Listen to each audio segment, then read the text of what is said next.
আমি সরস্বতী পুজোর উপলক্ষে একটা রেসিপি বানিয়েছিলাম। এটা হলো ছোলার ডাল আর পনির আর কিছু আলু কেটে নিয়েছি। পনিরটা এবার টুকরো টুকরো করে কেটে নেব, নিয়ে রান্না করতে যাব। পুরো ভিডিওটা দেখবে, সঙ্গে থাকবে, স্কিপ করে চলে যাবে না। আমি দেখে তেল বসিয়ে দিয়েছি, তেলটা গরম হয়ে গেছে। পনিরটা আমার লবণ জলে ভিজিয়ে নিয়েছিলাম কিছু সময়, ভাজতে গেলে খুবই ভালো হয়। পনিরগুলো ভেজে তুলে নিয়েছি, সিদ্ধ করা একটু আলুগুলো তুলে ভেজে নিয়েছি। আর এদিকে জিরে ফোড়ন দিয়েছি, বাটা মশলাগুলো তুলে দিয়েছি। বাটা মশলাটা মিক্সিতে করেছিলাম। বাটা মশলায় ছিল আদা, জিরে, ধনে, লঙ্কা আর কাজু পোস্ত।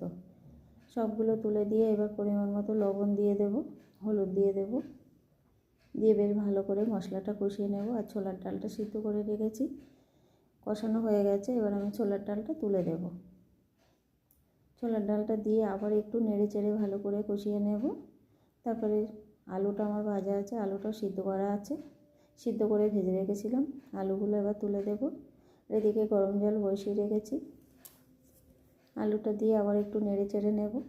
তারপরে ভাজা পনিরগুলো তুলে দেব।